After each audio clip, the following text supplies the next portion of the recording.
It's a bit like I have 3 different accountants, for example, for the businesses. I have tax accountants and I have advisors, accountants. I have a guy from London School of Economics.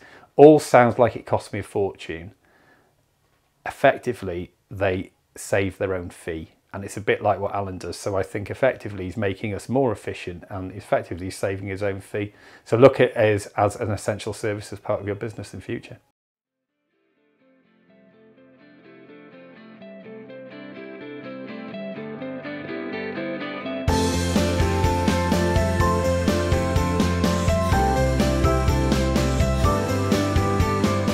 We'd kind of lost a little bit of direction. So I was running the business. The business, I have to explain, started 25 years ago.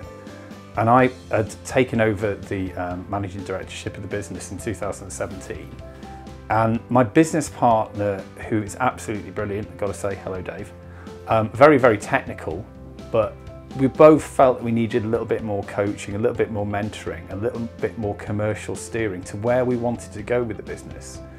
So in fact, we really needed to make a 5-year plan on where we were going. So I was looking for a bit of coaching and a little bit of mentoring. Yeah, I think the problem is you just sort of get wrapped up in a bit of a circle, which is, you know, how are we going to move forward, what are we moving forward, and then doing that daily firefighting with issues, with problems, we're trying to get new staff in, we're trying to deal with staff, anything and everything. And you don't really have that plan. You just sort of have this survival technique, you could say, in business, and you don't really move forward. Yeah, it was basically that, because as everybody knows, when you're running a business on a daily basis, you are busy. If you're doing it properly, you're very busy. It's very, very stressful, and nobody actually takes the time to think about doing any coaching.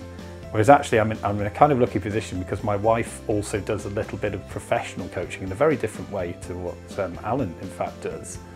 But it made me think quite a lot that maybe this is something for me. Maybe this is something that will help steer the direction of the business in future. Biggest impact overall, I say, really is the planning, making us think and making us look at a long-term future for the business.